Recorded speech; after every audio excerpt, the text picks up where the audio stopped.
உறுப்பினர் மதார் பத்ருதீன் அவர்கள். இல்லை நன்றி சொல்ல மாட்டார். நன்றி சொல்லுங்க பாருங்க. இல்லை இல்லை பேசியாச்சு, நிறைய நேரம் பேசியாச்சு. போதும் போதும். இல்லை இல்லை அவருடைய மாண்புமிகும் பேரவை நன்றி சொல்ல மாட்டார். உட்காருங்க. நன்றி சொன்ன இல்லை நன்றி சொல்ல மட்டும் அனுமதிக்கிறேன், இல்லைன்னா அனுமதிக்க முடியாம. உட்காருங்க உட்காருங்க உட்காருங்க. இல்லை உட்காருங்க. இல்லை உட்காருங்க. முடிங்க முடிங்க. நன்றி சொல்லி முடிங்க. நன்றி சொல்லுங்க. நன்றி சொல்லி முடிங்க. மாண்புமிகு பேரவைத் தலைவர் அவர்களே, நான் எந்த விவாதத்துக்குள்ளேயும் போக விரும்பல. இல்ல இல்ல உள்ள இனிமே அனுமதிப்பு தான் இல்ல, விவாதத்துக்குள்ள அனுமதிப்பு தான் இல்ல. மைண்ட்ஸ்ல ஒரே ஒரு கேள்வி மட்டும் நான் கேட்டு முடிச்சிருங்க. ஆமா, விதியன் 55 உங்கள்கிட்ட கொடுத்துருக்கிறேன். ஏன்னா சுரங்கத்தை தோண்ட வந்துகிட்டே தான் இருக்கும். அதனால அதுக்குள்ள நான் போக விரும்பல. மைண்ட்ஸ்ல இப்போ எங்களுடைய மாவட்டத்தில் அணுக்கனிம சுரங்கம் அமைச்சர் அமைச்சர் உங்களுக்கு தான் பேசிட்டு இருக்கேன். அமைப்பதற்கான கால அவகாசத்தை இந்த அரசாங்கம் ஓராண்டு காலம் நீட்டி கொடுத்ததனால் அந்த பகுதியில் மிகப்பெரிய ஒரு கொந்தளிப்பு பாதிப்பு ஏற்பட்டிருக்கின்றது. அவர்களெல்லாம் முதலமைச்சர் அவர்களை உங்களே பார்த்தார்கள். ஏற்கனவே கொடுக்கப்பட்ட கால அவகாசம் என்பது 10/6/2026 முடிஞ்சிட்டது. நீங்கள் ஆட்சிக்கு வந்த புதுசு, அதனால் அது எதனால் தவறெல்லாம் கூட நீங்கள் விட்டுருக்கலாமா, எப்படி விட்டீங்க இப்போ கூட நீங்கள் பதில் சொல்லும்போது கூட சொல்லுங்க, நான் ஒன்றும் அவசரம் இல்லை. விட்டுருக்கலாம். ஓராண்டு கால அவகாசத்தை நீட்டி கொடுத்து விட்டீர்கள். இன்னும் ஓராண்டு காலம் இருக்குது. எல்லா அனுமதியும் நாங்கள் நிறுத்தி வைத்திருந்தோம். எனவே அந்த அரசாணை ரத்து செய்யப்படுமா அல்லது சுற்றுச்சூழல் அனுமதியை அந்த குறிப்பிட்ட கால ஓராண்டு காலம் நீங்கள் வழங்காமல் நிறுத்தி வைத்து தானாகவே அந்த அனுமதி காலாவதி ஆவதற்கு நீங்கள் உதவியாக இருப்பீர்களா என்பதை உங்களை பதிலை நீங்கள் சொல்ல வேண்டும் என்று நான் கேட்டுக்கொண்டு, நம்முடைய இபி அமைச்சர் ஒரு கருத்தை சொன்னார்கள். லஞ்சத்தை எதிர்த்து முதலமைச்சர் பத்ருதீன் அவர்கள் அவரை பத்தி நீங்க சொல்லுவீங்க. அப்ப அமைச்சர் பதில் சொல்லணும். இப்படிப்பட்ட விவாதத்தை அனுமதிப்பதாக இல்லை. உறுப்பினர் மதார் பத்ருதீன் அவர்கள் உட்காருங்க, தயவு செய்து உட்காருங்க. உறுப்பினர் மதார் பத்ருதீன் அவர்கள் பேசுங்க. நீங்க பேரவைத் தலைவர் அவர்களே, வரலாற்று சிறப்புமிக்க இந்த அவையிலே பேசுங்க. வரலாற்று சிறப்புமிக்க என்னால் அனுமதிக்க முடியாது. உட்காருங்க. இந்த அவையிலே உட்காருங்க. எனக்கு பேச வாய்ப்பளித்த பேரவைத் தலைவர்களுக்கு அமைச்சர் சொல்லுங்க. மாண்புமிகு பேரவைத் தலைவர்களே, அந்த ஐஆர்இஎல் திட்டம் அண்ணா திராவிட முன்னேற்ற கழக ஆட்சியில் 30/9/2020 அன்று அணுக்கனிமங்கள் உள்ள நிலங்களில் சுரங்க குத்தகை வழங்குவதற்காக ஐஆர்இஎல் நிறுவனத்திற்கு நில ஒதுக்கீடு செய்யப்பட்டதுக்கு தடையின்மை சான்றிதழ் வழங்கப்பட்டது. பின்னர் திராவிட முன்னேற்ற கழக ஆட்சியில் 28/6/2020 அன்று 1114 ஹெக்டேர் நிலப்பரப்பில் சுரங்க குத்தகை வழங்குவதற்கான துல்லிய பரப்பை தெரிவிக்கும் கடிதம் லெட்டர் ஆஃப் இன்டென்ட் வழங்கப்பட்டிருக்கு. இப்போ என்ன செஞ்சிருக்கோம்னா எக்ஸ்டென்ஷன் ஆஃப் ரிசர்வேஷன் சொல்லுவோம். அதாவது அணுக்கனிமங்கள் அளந்தெடுப்பதற்கான அப்ரூவல் கொடுக்கல, இந்த 1 இயர் எக்ஸ்டென்ஷன் பீரியட். இது சம்பந்தப்பட்ட கன்னியாகுமரி மாவட்டத்தைச் சேர்ந்த சட்டமன்ற உறுப்பினர் மற்றும் அந்த கிராமங்களில் வசிக்கிற மக்களுடைய ரெப்ரசன்டேட்டிவ்களோட சேர்ந்து தமிழ்நாடு முதலமைச்சர் அவர்களுடைய ஆணைக்கிணங்க ஜூலை 3, 2026 அன்னைக்கு கூட்டம் நடத்தப்பட்டு அவங்களுடைய ஒரு டிஸ்கஷன் நடந்துச்சு. அதில் ஒரு விஷயம் தெளிவாக சொல்லியிருக்கோம். மக்கள் பாதிக்கிற மாதிரி எந்த ஒரு திட்டமும் இந்த அரசாங்கம் கொண்டு வராது என்ற உத்தரவாதத்தை அளித்திருக்கிறோம். தமிழக மக்களை மட்டும் இல்லை, தமிழ்நாட்டில் உள்ள இயற்கை வளங்கள், மலைகள் அனைத்தையும் காத்து நிற்கின்ற காவல் தெய்வமாய் எங்கள் முதலமைச்சர் இருக்கிறார் என்பதை இங்கே தெரிவித்துக் கொள்கிறேன்.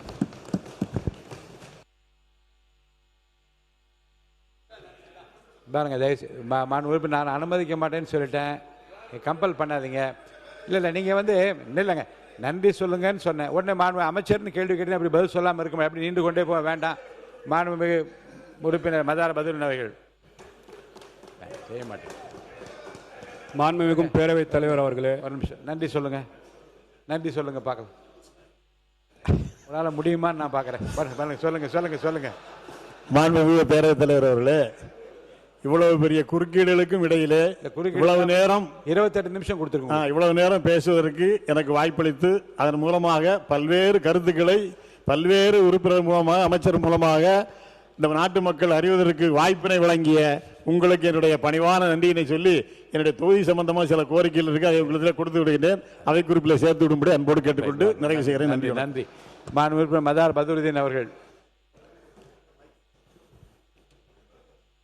மாண்புமிகும் பேரவைத் தலைவர் அவர்களே, வரலாற்று சிறப்புமிக்க இந்த அவையில் பேச வாய்ப்பளித்த நான் இந்த அவையில் பேசுவேனா, எனக்கு வாய்ப்பு கிடைக்குமா, நான் சட்டமன்றத்துக்கு போவேனா என்ற கனவிலே வாழ்ந்து கொண்டிருந்த தருணத்திலே என் கிராண்ட்ஃபாதர் அரசியலில் இருந்தாலும் வி.எம். மொய்தீன், வி.எம். யூசுப் போன்றவர்களெல்லாம் முஸ்லீம் லீக்கில் பயணித்தாலும் 1997 தமுக என்ற இயக்கத்தில் என்னை இணைத்துக் கொண்டு சமூக பணியாற்றி இந்த சமூகத்துக்கும் இந்த தமிழ் மக்களுக்கும் இந்த தமிழ் மண்ணுக்கும் நல்லதை செய்ய வேண்டும் என்று நீண்ட நாளாக ஓடிக்கொண்டிருந்த என்னை எல்லோரும் பார்த்து சொல்வார்கள், உனக்கு எம்எல்ஏ வாய்ப்பு கிடைக்குமா, எம்எல்ஏ ஆவது சாதாரணமா, எம்எல்ஏ ஆனா 10 கோடி 15 கோடி தேவைப்படும். நம்ம எலெக்ஷன் நடக்கும்போது பார்க்கலையா, தேர்தல் கமிஷன் எவ்வளவு வழக்கு தொடருது இல்லை, கொலுசு கொடுக்குறாங்க, பயாஸ்கோப் படத்தை காட்டுறாங்க, விளக்கு கொடுக்குறாங்க, பணத்தை கொடுக்குறாங்க, இவ்வளவும் கொடுத்துதான் இந்த தேர்தல் நடக்குது. ஆனா ஒண்ணுமே இல்லாம நீ ஏழையா இருக்கிற, முகவரி இல்லாம இருக்கிற, நாட்டுக்கு நல்லது செய்யணும்னு நினைக்கிற, உனக்கு வாய்ப்பு கிடைக்குமா என்று எண்ணிக்கொண்டிருந்த நிலையில இந்த ஏழைக்கும் இந்த சாமானியனுக்கும் இந்த நாட்டிலே பணம் தேவையில்லை, ஜாதி தேவையில்லை, மதம் தேவையில்லை, எங்கள் தலைவர் வெற்றி தளபதி முகம் இருந்தால் போதும். தமிழ்நாட்டிலே ஒரு சாமானியனும் சட்டமன்ற உறுப்பினராகி இந்த மக்களுக்காக பேச முடியும் என்று வாய்ப்பளித்த எங்கள் வெற்றி தளபதி அவர்களுக்கு கோடான கோடி நன்றியை தெரிவித்துக் கொள்கின்றேன். மாண்புமிகு பேரவைத் தலைவர் அவர்களே, நான் தமிழக வெற்றி கழகத்தில் தொடர்ச்சியாக ஒரு 2.5 வருஷ ஆட்சிகளில் பார்த்தீங்கன்னா டிவி விவாதத்தில் கலந்து பேசிட்டு வருவேன். கண்டிப்பாக தமிழக வெற்றி கழகம் ஆட்சியை பிடிக்கும் என்று. எனக்கு எதிராக வந்து பேசுறவங்க அதான் என்னன்னு கேட்டீங்கன்னா, வாய்க்கு வாடகைக்கு வாங்கிட்டு வரவங்க, வாயிலே வடை சுடுறவங்க, நீங்க என்ன ஜெயிக்கவா போறீங்க, 2 விழுக்காடு வாங்குவீங்க, 3 விழுக்காடு வாங்குவீங்க, 4 விழுக்காடு வாங்குவீங்க அப்படின்னு கேலியும் கிண்டலும் நையாண்டியும் செய்தார்கள். என்னோட காரெல்லாம் அடிச்சாங்க. என்னை பார்த்தீங்கன்னா என்னோட மத ரீதியாகவே நீங்க ஒரு விவாதத்தில் நடந்திருக்கு, நான் கம்ப்ளைண்டே கொடுத்திருக்கேன், என் தொப்பியை கேவலப்படுத்தி பேசினார்கள் இந்த நாட்டிலே. யாரு வாடகைக்கு வாய் வாங்கிட்டு வரவங்க. அப்ப எங்களோட அரசியல் ஆசான் மரியாதைக்குரிய பொதுச் செயலாளர் நான் வருவேன், இந்த மாதிரி நடக்குது, நீங்க ஒன்றும் கவலைப்படாதீங்க, தமிழக வெற்றி கழகம் ஆட்சி தமிழ்நாட்டில் மலரும், நீங்க தைரியமா இருங்க என்று எங்களுக்கு தைரியத்தை ஊட்டியவர் எங்கள் கழகத்தின் பொதுச் செயலாளர் மாண்புமிகு அமைச்சர் என் ஆனந்த் அவர்கள் என்பதை இந்த இடத்துல நான் சொல்ல கடமைப்பட்டிருக்கின்றேன். விவாதத்தில் எங்களை போய் அவர்கள் இதெல்லாம் நடத்துது, இப்படிலாம் பேசுறாங்க, என்னால் டிவிலே போய் உட்கார முடியல, என்னை நக்கலும் ஏடாசனையும் பண்றாங்கன்னு சொல்லும் போது எங்களுக்கு உறுதுணையாக எங்கள் செய்தித்துறை மந்திரி, கல்வித்துறை மந்திரி, மாண்புமிகும் எங்கள் அண்ணன் அமைச்சர் ராஜ்மோகன் அவர்கள் எங்களுக்கு உடன் இருந்து அந்த டைம்ல நாங்கள் வேதனைப்பட்ட விஷயத்தை வந்து சால்வ் பண்ணி கொடுக்கக்கூடிய நிகழ்வை பண்ணார். இதெல்லாம் நடந்தது. முதலமைச்சருக்காக பல விஷயங்களை கொண்டு வந்தேன். இங்கே முதலமைச்சரை புகழ வேணான்னு சொல்லி கல்வித்துறை மந்திரி வந்து பக்கத்தில் உட்காந்து சொல்லிட்டு போயிட்டார். புகழச்சியை விழுவ மாட்டாங்க, என்ன நேரம் இருக்கு, நேரத்தை நீங்கள் வந்து சீக்கிரம் பயன்படுத்தி முடிங்கன்னு சொல்லி. அதனால இந்த அவையில் இருக்கக்கூடிய ஆளுங்கட்சி எதிர்கட்சி இன்று பாகுபாடு பாராமல் நீதிக்கும் நேர்மைக்கும் என் குழந்தை வீட்டுக்கு போனாலே இப்ப எப்படி கூப்பிடுதுன்னா மாண்புமிகும் மதார் பதுருதீன் அவர்களே உட்காருங்க. அந்த மாதிரி நடுநிலையாக அவையை நடத்தி வரும் மாண்புமிகும் பேரவைத் தலைவர் எங்க அன்புக்கும் பாசத்துக்குரிய பேரவைத் தலைவருக்கு என் மனமார்ந்த வணக்கத்தை தெரிவித்துக் கொள்கின்றேன்.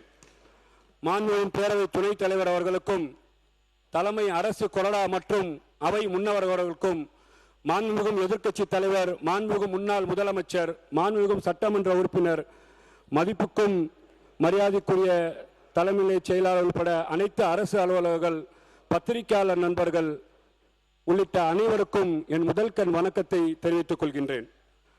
மாண்பை பொருந்திய தமிழக சட்டமன்ற மதுரை மத்திய தொகுதி மக்கள் பிரதிநிதியாக நின்று இந்த தருணம் என் வாழ்வில் மிகப்பெரிய பாக்கியமாகவும் பொறுப்பாகவும் கருதுகின்றேன்.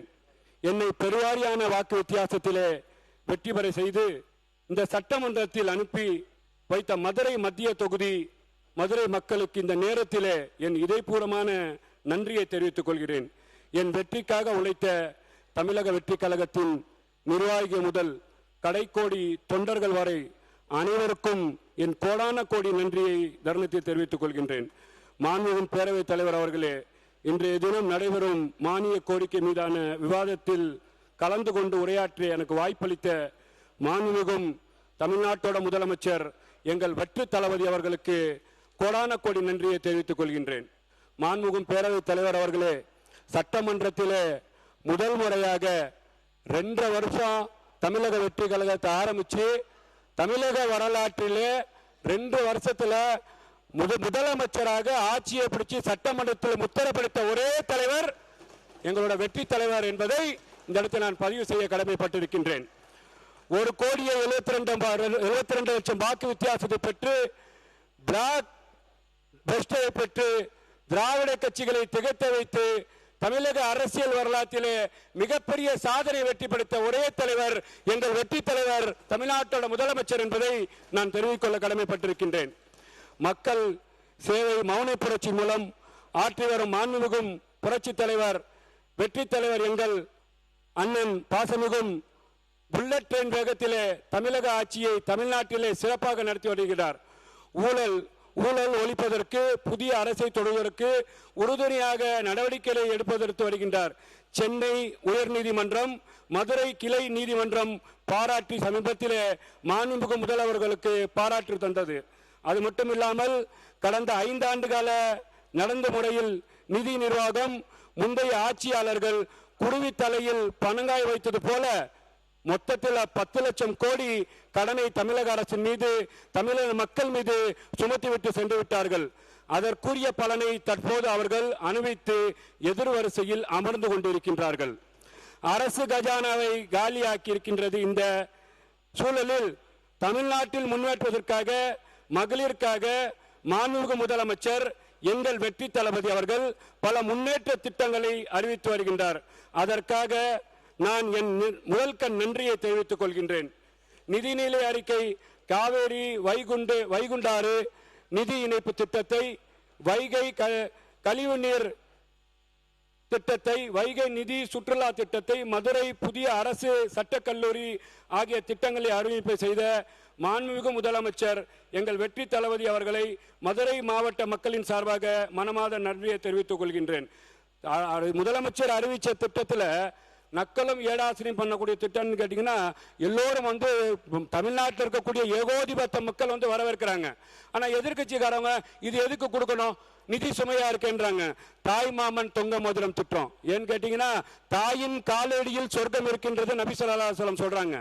தாயின் அன்பின் இறைவனின் கருணை இருக்கின்றது கிறிஸ்தவ மதம் சொல்கின்றது. தாயே தெய்வம் என்று இறைவன் மதம் சொல்கின்றது, இந்து மதம் சொல்கின்றது. இப்படிப்பட்ட சிறப்புகளை கொண்ட ஒரு பெண் ஒரு குழந்தையை பெற்றெடுப்பதற்கு படுகின்ற சிரமம் ஏராளம். கர்ப்ப காலத்திலே அந்த பெண் தலை சுற்றல், குமட்டல், வாந்தி என பல்வேறு உடல் உபாதைகளை சமாளித்து இறுதியில் சுயப்பிரவேசம் அடையும் போது ஒரு அழகான குழந்தையை பெற்றெடுக்கின்றாள். இத்தகைய மகிழ்ச்சியான தருணத்தில் அவர்களுக்கு ஏழை தாய்மார்களுக்கு உதவுமாக தமிழ்நாட்டோட முதலமைச்சர் மாண்புமிகும் அவர்கள் தன்னை அவரின் உடன் பிறந்த அண்ணனாக கருத்தி அரசு மருத்துவமனையிலே பிறக்கின்ற குழந்தைகளுக்கு தாய்மாமா தங்க மோதிரம் திட்டத்தை கொண்டு வந்து தமிழ்நாட்டு பெண்களுக்கு கொடுத்த ஒரே தலைவர் எங்கள் வெற்றி தலைவர் என்பதை நான் தெரிவித்துக் கொள்கின்றேன். குறிப்பாக தமிழ்நாட்டின் இஸ்லாமியர்களின் பாதுகாவலன் கடந்த காலத்தில் நிறைய பேர் பேசிட்டு இருந்தாங்க. ஆனா உண்மையாகவே இஸ்லாமியர்களின் ஐவேல கடமையான ஹஜ்ஜுக்கு செல்வதற்கு, புனித ஹஜ் பயணத்துக்கு 35,000 மானியத்தை கொடுத்து அழகு பார்த்த ஒரு தலைவர் என்று சொன்னால் தமிழகத்தில் இருக்கக்கூடிய தமிழ்நாட்டோட முதலமைச்சர் வெற்றி தளபதியாக தான் இருக்கிறார் என்பதை நீங்கள் புரிந்து கொள்ள வேண்டும்.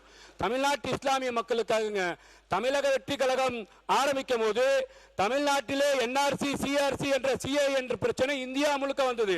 அன்னைக்கு தமிழ்நாட்டிலிருந்து தமிழக வெற்றி கழக தலைவர், எங்கள் தலைவர் வெற்றி தளபதி சிஏ என்ஆர்சிக்கு குரல் கொடுத்து இஸ்லாமிய மக்களின் பாதுகாப்பாக இருந்தால் என்பதை இந்த தருணத்தில் நான் சொல்ல கடமைப்பட்டிருக்கின்றேன்.